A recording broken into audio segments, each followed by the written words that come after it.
know, when we have homecomings, you notice that the preacher always preaches before the homecoming. Because everybody wants to sleep after that, don't they? Anyway, it's an honor to be here this morning. I appreciate the opportunity to speak to you today. Mark's a good friend of mine, been friends for a long time, I guess as long as we like to think about. I have been in law enforcement many, many years, and over the years I've seen so many changes. And some for the good, some for not so good. But it's an honor for me to be able to serve my entire career in Hawkins County. We have 500 square miles, which when you want to relate it to Sullivan County just got 470. Most of my county is rural. And of course, up here they have 100,000 more people. Sometimes I think we do too.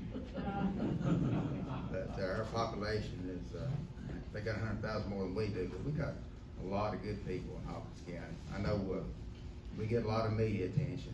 I get a lot of media attention, and it's funny, sometimes I go from up Johnson City or Bristol somewhere, and people say, I know you, I've seen you on TV. Unfortunately, I guess that's the nature of the beast, but I have a really good office. I have a lot of good men and women that works for me. Just a little bit about them. I have 123 employees, and my jail has 266 beds, and post-COVID we had somewhere around 300 in the jail, but we've got that revolving door. I've been fortunate to watch a lot of my administration grow up in the department, including Chief Allen. And bless your heart when you see these young people start out in a career and they work their way up through the ranks and achieve the goals that they want to do. And that's what my goal is, each of one of my employees, to try to achieve the goals that they have. Some of the things that bothers me, though, the way America's changed, the things going on in our country, we're so blessed to live in East Tennessee. I think it's God's favor we're here. The way that people's treating law enforcement across the country. These men and women, 99% of them, they will give their life for somebody they don't even know. It just takes one to make everybody look bad, the same way where you got church or schools or whatever. But I never in my life would have thought we'd have to have officers in our schools. But look at us now. There's many school shootings and different things going on, church shootings. You never thought you'd have to have church security either, would you? Now it's pretty much a must. When I took office back in 2010, I knew we had a drug problem. East Tennessee's got a drug problem. It ain't just Hawkins County. We get a lot of publicity. Can you imagine what Sullivan County has if they got 100,000 more people? It's just a lot of things going on that the media can't cover it all. One of the first things I did when I took office was got a chaplain. I appointed a chaplain because I knew that the inmates needed it and my officers needed it. We started a Bible study and things in the jail to help those, but you gotta have things like that. And I've seen so many things change. I told you, I remember years ago when you had the town drunks locked up, you had a pretty quiet night, and I'm sure Mark remembers that. In Rock, we had a few of them, at least a dozen of them. And sometimes if you got them first shift, they get out of jail and you have to get them again before you got off. So we try to make it about the right time. But my officers, they rely on their training just like everybody else does. When I took office, I wanted to have the most highly trained professional law enforcement agency that I possibly could. And just for instance, like last year, our two different sides of our training, we got our the sheriff's side, which is all your school resource officers and your deputies and all those different ones. My officers trained over 11,000 hours. And in the jail side, they trained almost 5,000 hours. And the way we look at it in administration is is each officer is gonna rely on their training, whether they're good or if they're bad. I want mine to go home at night. I want all law enforcement officers to be trained and equipped well enough that they can go home at night. I got to see women come into law enforcement. Usually when women come into law enforcement, they were just dispatchers, but now they're extremely important to the professional law enforcement. I've got several women working for me as different agencies around us do an amazing job, just as good. Some of them even better than the men, no matter about the size. But it's talking with Mark, made me think back about the training and stuff. I was talking to him the other day.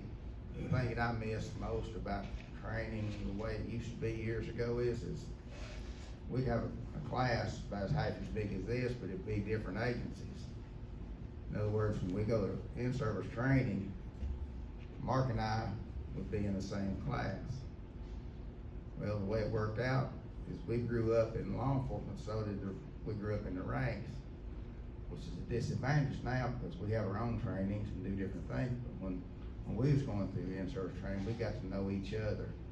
So as we grew up in ranks, and he come chief, and I was chief deputy, and we know all the different chiefs and sheriffs throughout the region, which helps us in law enforcement have somebody, when you have something going on, you just pick up the phone and make the call. You have friendships, you have professional friendships, and the men and women today don't get that. They don't have that camaraderie between the agencies. Because it's like when Mark was chief, he knew that if he needed something, all he had to do was make a call, and everything we had in Hawkins County would come to Kingsport.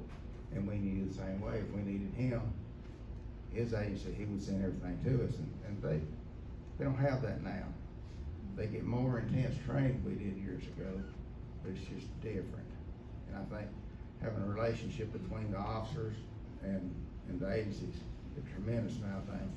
You think about it, times have changed. When I started carrying an old .38 revolver, had to carry the speed loaders, carry an old nightstick, or handcuffs, and that's about it. Now, you got all kinds of different things, different uniforms, you got the tasers, you got the automatic pistols, and things just changed. And I'm kind of, you around me much, you know I'm kind of stuck in the old school type. I've never been a politician. Sometimes that don't work well when you're sheriff. I've always been held to it that I'm a professional law enforcement officer. I just didn't play the politics part of it because I feel like politics really don't have anything to do in law enforcement. We got a job to do. And that's some of the things like that I like to instill in my officers. I try to make them be the best they can be through training, through experiences, with talking to my chief and different ones in my administration, because I have a wonderful administration, which most of them are Christian, and they depend on Jesus just like I do. I try to let them know that we're public servants and protectors first and foremost. We're out here to serve the public. Sometimes we have to interact with the criminals. I teach them to be nice this time, not to be nice. That's what we're here for. We're here for serve you all, serve the citizens, be nice until sometimes we can't be. I also try to talk to them about being a difference. You know, if you're gonna be a difference in life, whether you're with the Kiwanis or you're in law enforcement or doctors, whatever, to be a difference, you have to be different. You have to be that difference.